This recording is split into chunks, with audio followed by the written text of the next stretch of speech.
Hey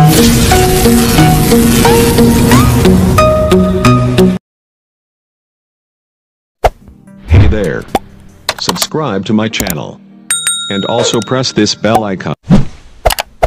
Welcome to my channel with another new video. You are watching Biology with Shyam. पिछले topic में अपने पढ़ रहे थे हार्ट मैकेनिज्म यानी हृदय की कार्यप्रणाली, और उससे आगे अपना नया टॉपिक है।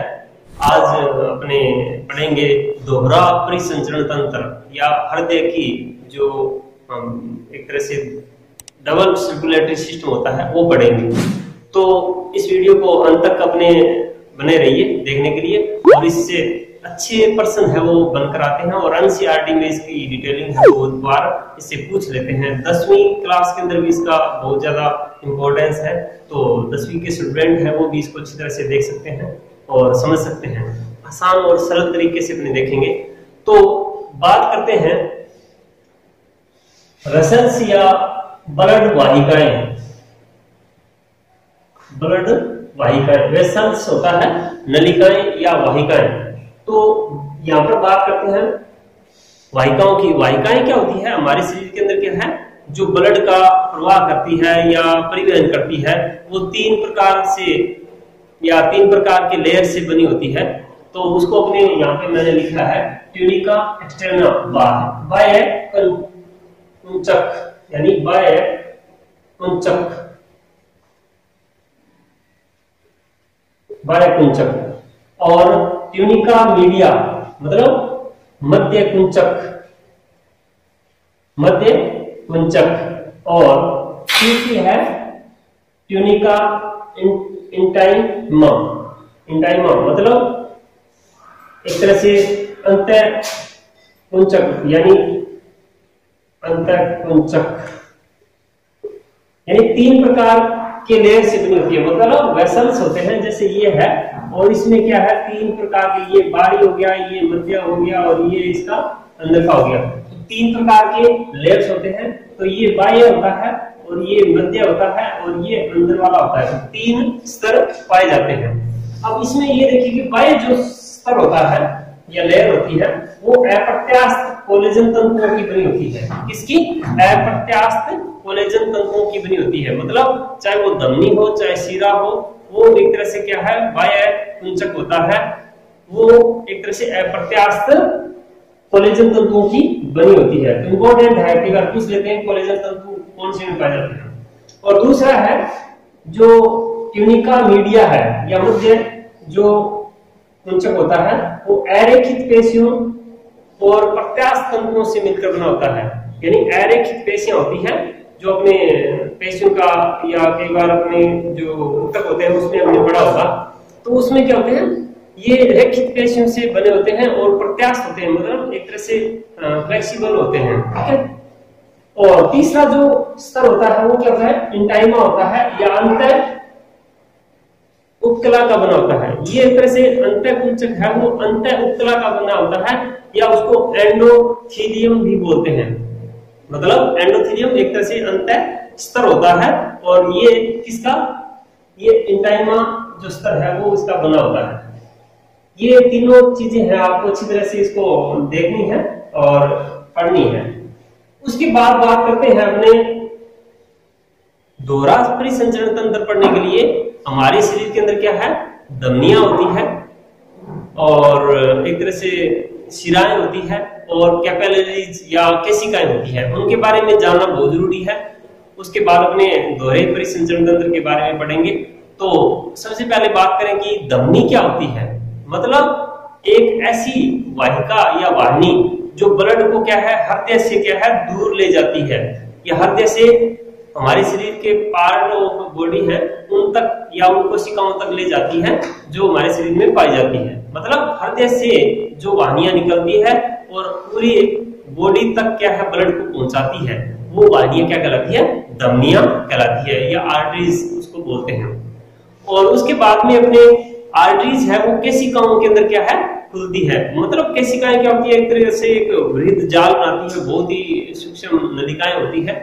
तो उनके अंदर क्या है वो ब्लड अपने टिश्यूज के संपर्क में आता है या कोशिकाओं के संपर्क में आता है। मतलब ये मानिए कि जो पदार्थों का आदान प्रदान होता है कोशिकाओं का पदार्थों के बीच में, मतलब कोशिकाओं के अंदर जो ब्लड होता है और ब्लड के अंदर जितने भी जो पदार्थ होते हैं उनका परिवहन यानी आदान प्रदान है वो कोशिकाओं के द्वारा ही क्या है कोशिकाओं में होता है। मतलब कोशिकाओं के अंदर जो पदार्थ पाए जाते हैं वो कोशिका में चले जाते हैं, कोशिका में जो पदार्थ होते हैं वो कोशिकाओं में चले जाते हैं। तो यहाँ पे क्या होता है, एक तरह से एक्सचेंज होता है और उसके बाद में वापस जो भी एक्सचेंज जो मटेरियल होता है उसको वो कोशिकाओं के द्वारा एक तरह से सिरिकाओं या शिराओं में वो पहुंचा दिया जाता है और वहां से फिर क्या है हार्ट तक पहुंचता है।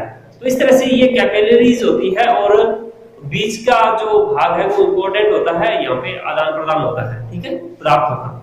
इसके बाद में आता है शिराएं, यानी ऐसी धमनियां जो क्या करती है हमारे जो टिश्यूज होते हैं बॉडी पार्ट होते हैं वहां से ब्लड को वापस क्या है हृदय तक पहुंचाने का काम करती है। तो ऐसी वाहिनियों को अपने कहते हैं शिरा। तो ये बात आप समझे होंगे कि धमनी और शिरा क्या है, उनमें अंतर है, अपने अच्छी तरह से अभी पढ़ेंगे। तो सबसे पहले बात करें कि धमनी है, धमनी में पहली बात ये है मध्य कुंचक होता है या जो ट्यूनिका मीडिया ट्यूनिका होता है या ट्यूनिका मीडिया होता है वो क्या होता है एक तरह से मोटा होता है या इलास्टिक या एक तरह से प्रत्यास्थ होता है, ठीक है।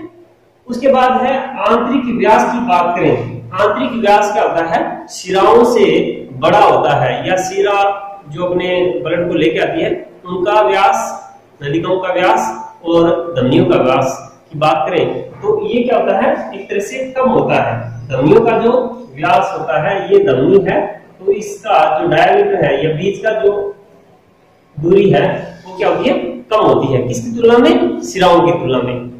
तीसरी की बात करें रुधिर प्रवाह, मतलब हमारे शरीर के अंदर जो धमनियां होती है उसमें रुधिर प्रवाह क्या होता है बहुत तेजी से होता है और अधिक दाब के साथ होता है, बहुत तेजी से होता है और अधिक दाब के साथ होता है।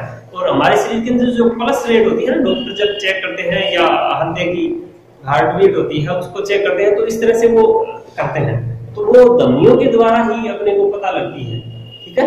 ये इंपॉर्टेंट बात है कि धमनी ही क्या है पल्स रेट को बताती है।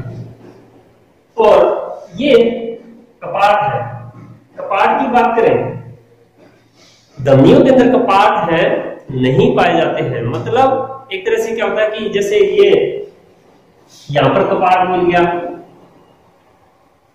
यहाँ पे कपाट है, फिर यहाँ पे कपाट है, वो इस तरह से क्या है शिराओं के अंदर तो पाए जाते हैं, शिराओं में तो पाए जाते हैं पर धमनियों में नहीं पाए जाते हैं।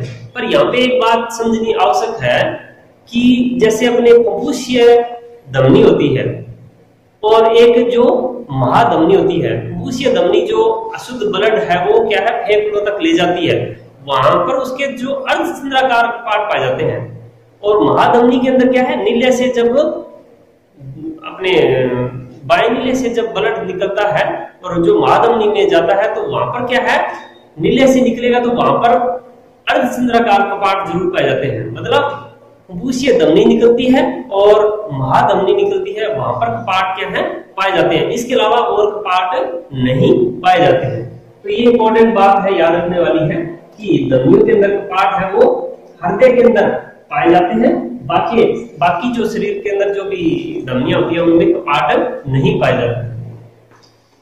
और अंतःकला मतलब हमारी जो धमनियां होती है उनकी जो भित्तियां है वो अंतःकला की बनी होती है या एंडोथेलियम की बनी होती है। ये भी इंपॉर्टेंट प्रश्न है जो कई बार पूछा जाता है कि किस तरह से बनी होती है, तो अंतःकला की बनी होती है।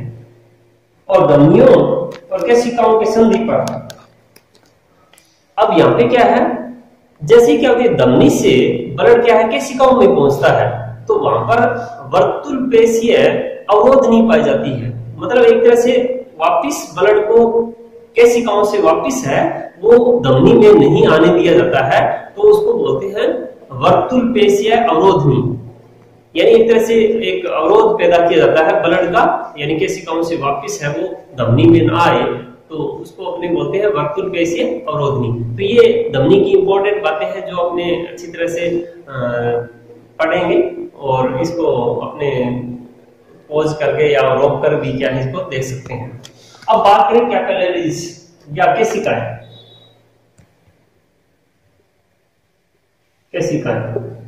अब केशिकाएं क्या होती है? केशिकाएं बहुत ही पतली महीन नलिकाएं होती है जो हमारे शरीर के अंदर क्या है, धमनियों के बाद में ब्लड प्रवाह का काम करती है। तो यहाँ पे इसकी मोटाई की बात करें वो 4 से 10 माइक्रोमीटर की होती है, या व्यास या डायमीटर होता है वो क्या होता है 4 से 10 माइक्रोमीटर का होता है। और लंबाई की बात करें, लंबाई है वो 0.3 मिलीमीटर या mm की पाई जाती है, यानी लंबाई है वो क्या है ज्यादा से ज्यादा 3.3 mm है वो पाई जाती है। तो ये भी इंपॉर्टेंट बात है, 0.3 है वो ध्यान रखना।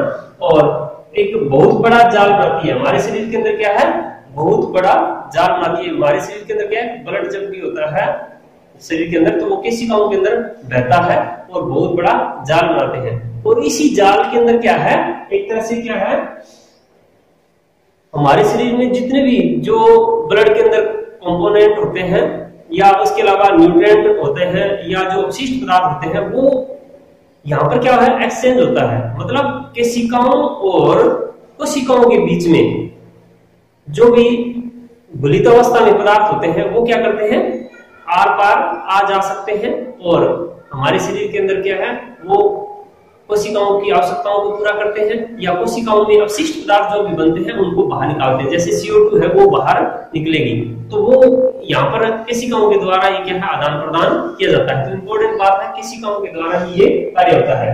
और अंतः उपकला की बनी होती है, मतलब ये बहुत ही जो झिल्ली होती है वो अंतः उपकला की बनी होती है और पतली होती है। उसमें एक तरह से क्या है पारगम्य क्षमता बहुत ज्यादा पाई जाती है या आदान प्रदान बहुत ज्यादा पाया जाता है।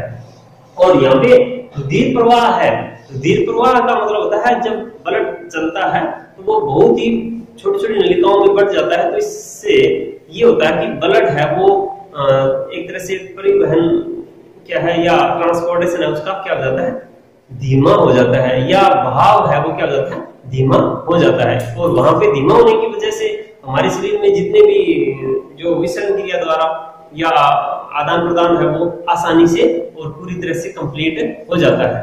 अगर तेजी से होता है तो कंप्लीट नहीं हो पाता, लेकिन ये सिस्टम के अंदर धीमा होता है और इसी वजह से आदान प्रदान है वो आसानी से हो जाता है। अब ये बात अपने रही कैपिलरीज या केशिकाओं की। उसके बाद है वेन, शीरा।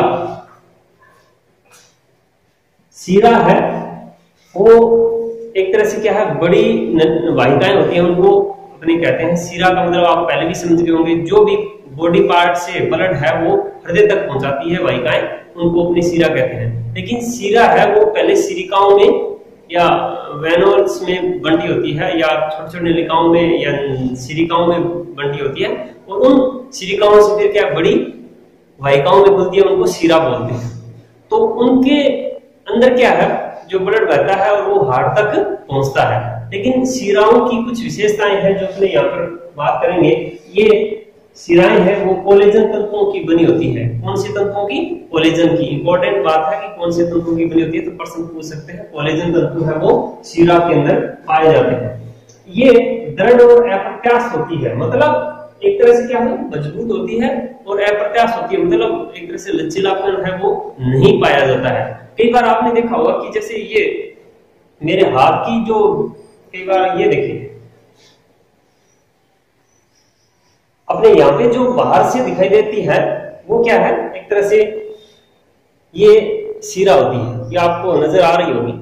तो ये क्या है शीरा है या वेंस होती है, जिसमें अपने इंजेक्शन लगाते हैं या जो भी ड्रिप चलाते हैं डॉक्टर लोग वो इसी में चढ़ता है, और ब्लड जब डोनेट किया जाता है तो यहीं से लिया जाता है। तो उनका व्यास है वो क्या होता है धमनी या जो अपने आर्टरीज होती है उनसे क्या होता है ज्यादा होता है। क्या होता है ज्यादा होता है। व्यास है वो क्या होता है मतलब धमनियों से क्या होता है ज्यादा होता है। और इसमें इंपॉर्टेंट बात की कपाट पाए जाते हैं। क्या पाए जाते हैं? जगह जगह पर कपाट पाए जाते हैं इस तरह से। और ये कपाट है ब्लड को क्या करते हैं, अगर इधर से प्रवाह हो रहा है ब्लड का तो ये कपाट है वो ब्लड को वापिस आने से रोकते हैं।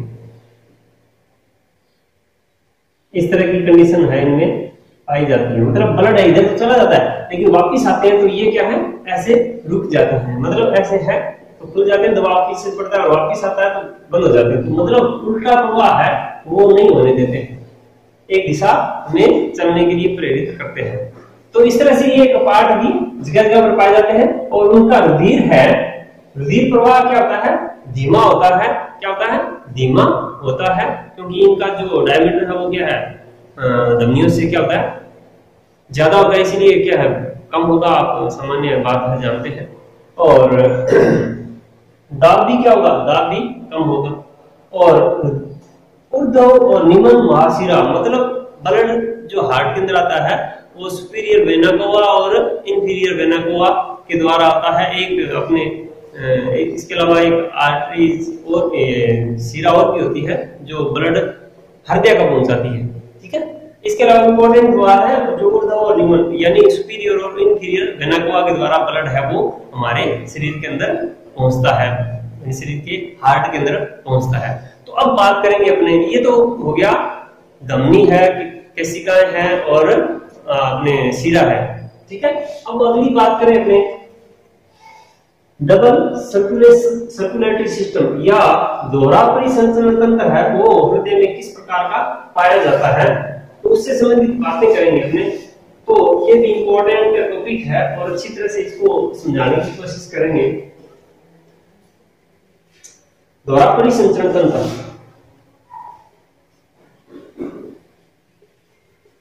परिसंचरण तंत्र,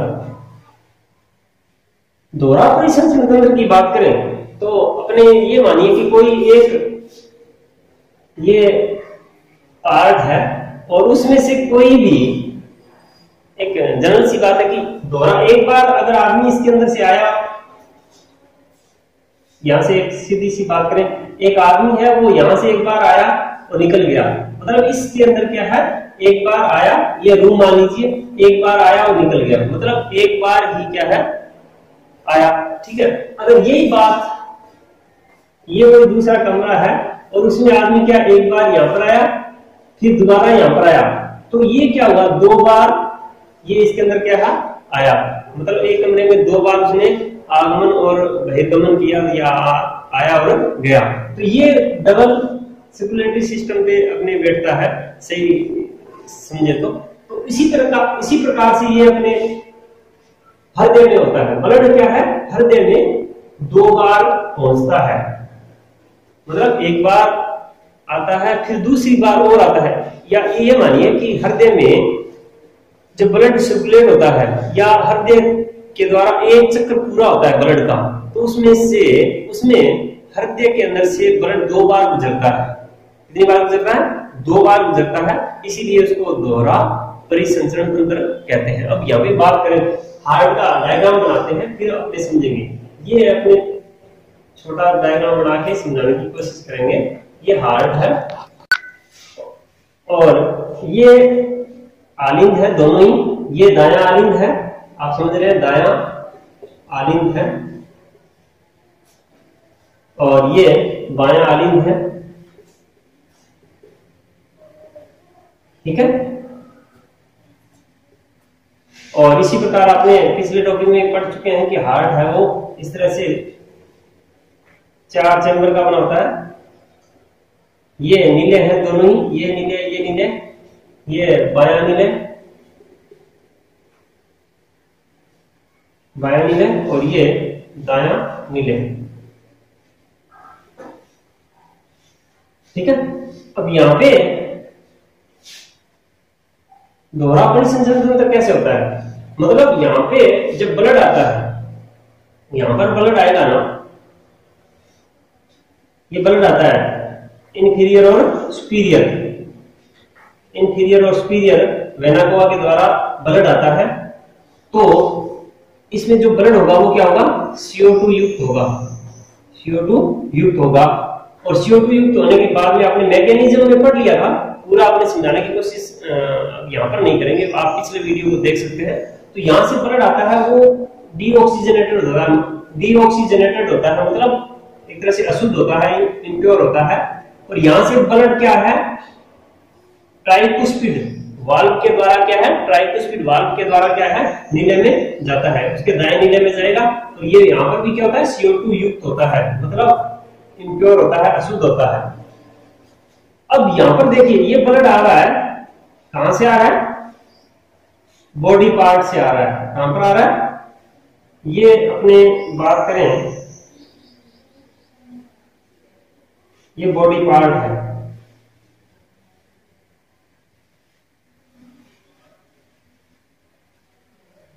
ये बॉडी पार्ट से क्या है, ब्लड आ रहा है, जिसमें CO2 होती है या अशुद्ध रक्त होता है। ये यहां पर आ गया, ठीक है। अब यहां पर आने के बाद में अपने ये आलिंग में आता है, फिर नीले में जाता है। नीले से फिर क्या है, यहां पर अपने पढ़ा था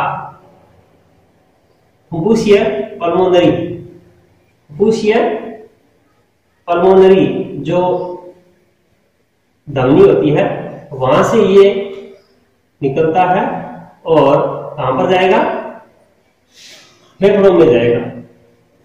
ये क्या है, अपने शरीर के अंदर फेफड़े हैं, वहां से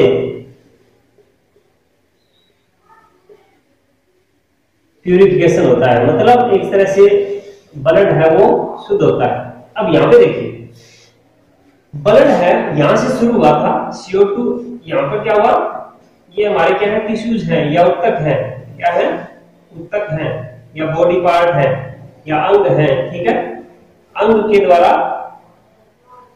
ये ब्लड है वो यहां पर शिराओं द्वारा दायां आलिंग में आया, फिर नीले में आया, नीले से वापिस ये धमनी के द्वारा, फुफ्फुसीय धमनी के द्वारा यहां पर आता है और CO2 युक्त होता है यहां तक। अब यहां पर फुफ्फुस या लंग्स होते हैं, लंग्स या फेफड़े, फेफड़े होते हैं। फेफड़ों से ब्लड क्या करेगा, O2 युक्त बनेगा या ऑक्सीजन ले लेगा, और CO2 है वो फेफड़ों के द्वारा श्वसन क्रिया में बाहर निकल जाती है, और ऑक्सीजन है वो यहाँ पर विसरण क्रिया द्वारा ब्लड के अंदर आ जाती है, या ऑक्सीहीमोग्लोबिन या हीमोग्लोबिन है उसके साथ में जुड़कर O2 है वो इसके अंदर ले आता है। और यहां से ये पल्मोनरी जो वेन होती है, पल्मोनरी वेन के द्वारा कहां पर आएगा, दाएं आलिंग में आएगा। किस में आएगा, दाएं आलिंग में। तो देखिए ब्लड एक बार, एक तो चक्कर यहाँ पे, यानी चक्कर की बात करें ना ब्लड की, एक बार तो यहाँ पे हार्ट के अंदर, पहली बार तो यहाँ पर आ गया दाएं आलिंग और दाएं नीले में आ गया, ठीक है।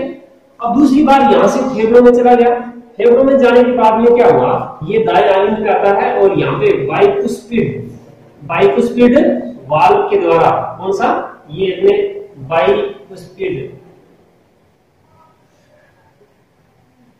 वाल्व, बाइकुस्पिड वाल्व के द्वारा यहाँ पे O2 युक्त या शुद्ध प्योर जो ब्लड होता है वो यहाँ पर आलिंग में, दाएं आलिंग में आता है और यहाँ पर नीले में आता है। नीले में आने के बाद में यहाँ पर क्या होगा,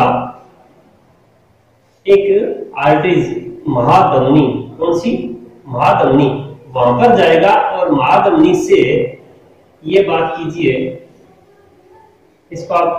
इस नलिका को आप ध्यान से देखिएगा, ये नलिका है वो अपने एक बार समझने के लिए कहीं से भी गुजार दें, लेकिन आपको ये ध्यान रखना कि ये नलिका है वो कहां पर आकर मिलेगी, बॉडी पार्ट के भाग पर आगे मिलेगी या बॉडी पार्ट में जाती है। तो देखिए ये ब्लड आया कहां पर, आलिंग में, दाएं बाएं आलिंग में आया, फिर बाएं नीले में गया, बाएं नीले में गया, तो यहां से ये पार्ट ऑफ बॉडी जाता है या शरीर के ऊतकों में जाता है। अब यहाँ पे दो बात और समझने वाली है, यहाँ पे वाल्व लगे होते हैं, आपको पहले भी बता दिया था कि वाल्व होते हैं और इस तरह से ये वापिस आने से रोकते हैं। इसी तरह यहाँ पर भी वाल्व होते हैं जो ब्लड को वापिस आने से रोकते हैं। तो ये अपने धमनी और धमनियों के अंदर पढ़ा था कि धमनी होती है कोई भी, उसमें ऐसा वाल्व है, वो एक नीले से निकलता है या फिर जो फुफ्फुसीय पल्मोनरी जो वेन होती है उसमें निकलता है, तो वहां की। लेकिन हाँ, यहाँ पे एक बात ध्यान रखना, यहाँ पे इंपॉर्टेंट है कि फुफ्फुसीय जो शिरा है ना, वहां पे भी क्या है, अर्धचंद्राकार का पार्ट पाया जाता है। ये शिरा के अंदर पाया जाता है, यानी ये पर्सनालिटी अर्धचंद्राकार का पार्ट है कौन सी शिरा में पाया जाता है, तो वो पल्मोनरी वेन या फुफ्फुसीय शिरा के अंदर ही पाया जाता है। तो ये विशेष प्रश्न है, यहाँ पे बन सकता है। और ये धमनी के अंदर बात करें तो धमनी के अंदर क्या है, ओनली ये महाधमनी होती है, उसके अंदर क्या है, अर्धचंद्राकार पार्ट है वो पाया जाता है। मतलब महाधमनी के शुरुआत में नीले से निकलती है, तो क्योंकि वो वापस आने से रोकता है। अब देखिए यहाँ पर दो बात आ गई, एक तो ब्लड है यहाँ पर पहले एक चक्कर पूरा हो गया, मतलब ये यहाँ से शुरू कीजिए आप, यहाँ से शुरू हुआ, दाएं आलिंद में आया, दाएं नीले में आया, फिर वापिस क्या है, ब्लड फेफड़ों में चला गया, फिर फेफड़ों से इसमें आया, आलिंद बाएं में आया, फिर बाएं नीले में आया, और बाएं नीले से फिर क्या ऐसे करते हुए ये कहां पर आया, उसको या बॉडी पार्ट में आया। तो ये एक चक्कर होता है पूरा। इसको अपने बार बार क्या है, इसका क्या होता है, रिवीजन होता है, बार बार यही प्रक्रिया चलती रहती है। तो यहाँ पे इस एक चक्कर को मान ले, तो इस एक चक्कर में कितनी बार ब्लड है वो हार्ट में से गुजरा है, वो क्या है, दोहरा परिसंचरण तंत्र कहलाता है या डबल सर्कुलेटरी सिस्टम कहलाता है। तो यहाँ पे इंपॉर्टेंट दोबारा देख लीजिए, यहाँ से अपने इस चक्कर की बात करें, एक चक्कर की, तो यहाँ से तक है, ये दाएं आलिंद में दाएं नीले में आता है, तो एक बार ब्लड है वो हृदय के अंदर आ चुका, फिर ये फुफ्फुस में फेफड़ों में चला गया, फेफड़ों से बाएं नीले आलिंद में आता है, बाएं आलिंद से बाएं नीले में आता है, और प्रकुंचन के द्वारा ये कहां पर जाएगा, ऊतकों में आएगा। तो देखिए यहाँ पर क्या है, ब्लड है वो क्या है, दो बार ब्लड है वो हार्ट के अंदर से एक चक्कर में दो बार गुजरता है, इसीलिए इसको दोहरा परिसंचरण तंत्र कहते हैं। तो ये टॉपिक आपके अच्छी तरह से समझ में आया होगा, मैंने अच्छी तरह समझाने की कोशिश भी की है, और मुझे पता है कि आप इस चीज को कभी नहीं भूलोगे, एक बार देख लोगे तो thanks for watching. Hey there. Subscribe to my channel. And also press this bell icon.